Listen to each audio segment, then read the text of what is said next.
Good morning, everybody. This is Pastor Rex, and we're looking this week at understanding the Holy Spirit. And we looked at it last week, and I want us to just kind of spend a little more time on it this week. You know, one of the things that I want us to consider today is just understanding what it means to be filled with the Spirit.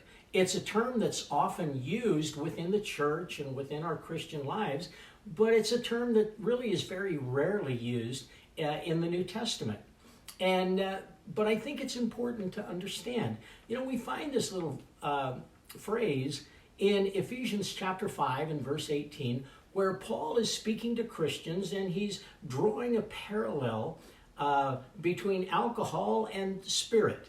And he says, "Do not get drunk on wine, which leads to debauchery, but instead be filled with the Spirit." Now that's an interesting contrast that Paul sets up there, because there are two things that we see. First of all, in our modern day language, we still refer to alcohol as spirits. So we see that connection there. Now, this may sound a little earthy, but we also refer to the word debauchery, which in the original language means wasted, okay? And so people who get drunk say, "Oh, I really got wasted."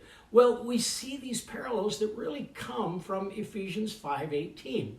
And so I want us then to think, though, about what does it mean to be filled with the Spirit?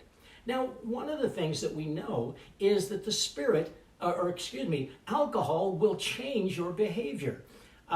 It transforms you. You sort of lose your will and you're under the control of the alcohol. Well, instead, Paul says we are to be under the control of the Spirit of God.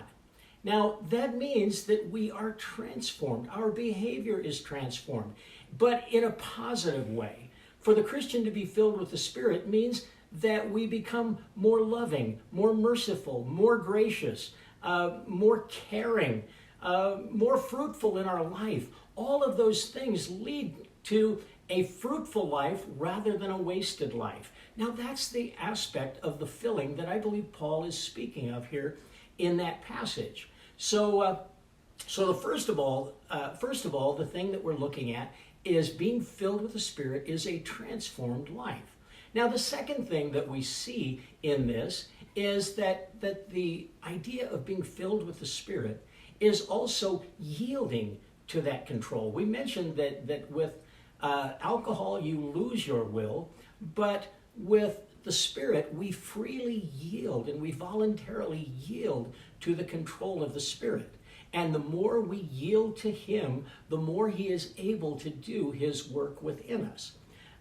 That means then to be filled with the Spirit is not like a liquid that you fill up in a cup, and it's not like a force, because the Spirit is a person, not a force. He is a person to yield to, not a force that controls you. We talked about that last week. But anyway, I want you to think today about being filled with the Spirit and let the Spirit take total control of your life. Not half, not 3/4, but be filled with the Spirit of God. Anyway, have a great day. Bye for now. God bless.